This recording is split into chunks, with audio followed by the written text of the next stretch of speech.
Greetings, bike guys and bike gals.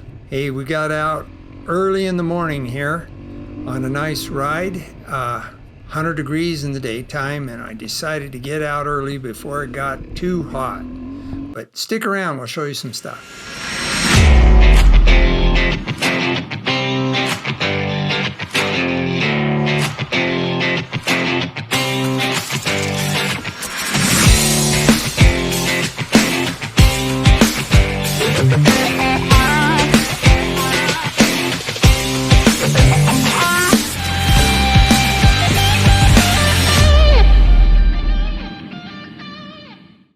Well, greetings, boys and girls. We've been having a heat wave. I'm going across the whole western United States, as you guys probably know, and it's been running around 100 degrees here in the high desert, if not hotter.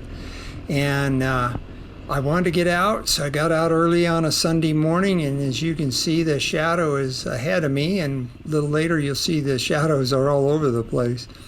But I thought I'd get out and get a little ride in and enjoy a little cool air. It was got started, it was about 65 degrees, and by the time I left it was about 85 a couple hours later.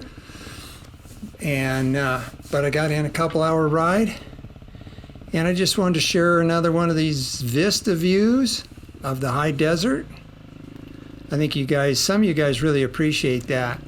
You can look out through that valley out there, and that's like 100 miles to that furthest ridge down there. So we got a lot of desert out here in Nevada, and I try to take full advantage of the whole place.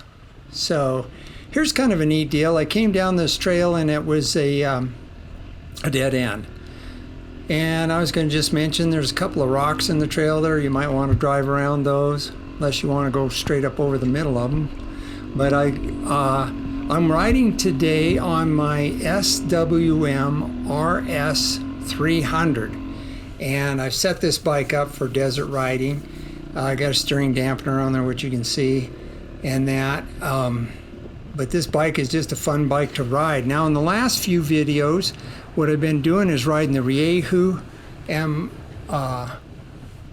300, the Mr. 300, and enjoying the heck out of that.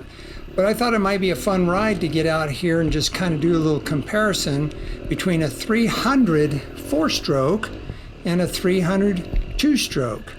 And some guys, I get all kinds of comments, but some guys, they can't decide whether to go 4-stroke or 2-stroke or whatever. And they are clearly different when you're riding them. Now, I go back and forth between 4-strokes and 2-strokes all the time, so I adapt very quickly. It's just the way the power lays in is a little bit different, but I enjoy having one of each. It makes it fun for me, so you're not always riding the same thing. And then the upside to that is I'm not wearing out my new 2-stroke either. I got it all ready for an upcoming race, which we'll have a video on hopefully in a week or so. And I saved the race bike for that, and I'm taking out this 300. I just use this one primarily for trail riding and different things, and I really enjoy this SWM. It's been a good bike. I've enjoyed it. It does a lot of things really well, and it's just comfortable to ride. Now, we've done a few modifications to it. We upgraded to the ignition system on it to have a different fuel curve in the fuel injection, and then we added a WRP exhaust to it so it could breathe a little bit better. Kind of woke that motor up quite a bit. And anyway, you should be able to hear it in the audio. Now, the Riehu is so darn quiet you can barely hear it in the audio on these videos, and I'm not like trying to hide it out. It's a quiet bike, which I really appreciate that too. So in the high desert, we got lots of these single track trails. They go all over the place, up hills and down hills. This is nice sandy hill. You should be able to hear that motor running now.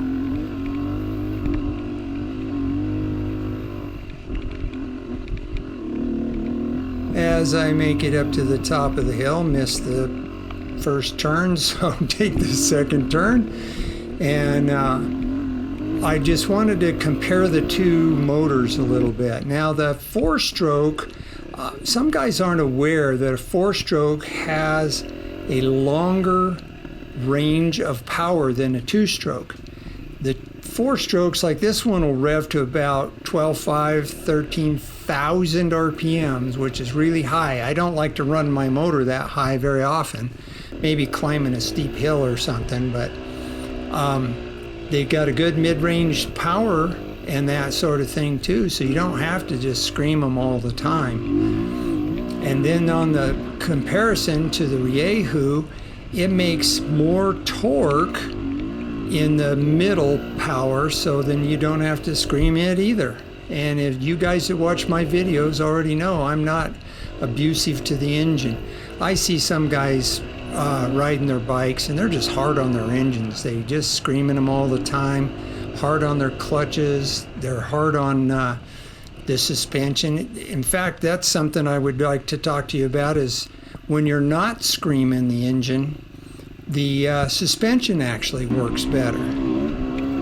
And like right here, I just got over this hill. Let's see here, I get up to the top up here and I turn down a single track, and on this single track it's just full of bowling ball size rocks.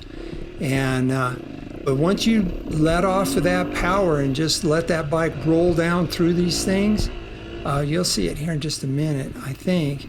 But at any rate, the suspension, when it doesn't have a lot of torque on the chain, your suspension will work better. It's like a lever. The chain is like a lever on your swing arm, and it puts tension on it.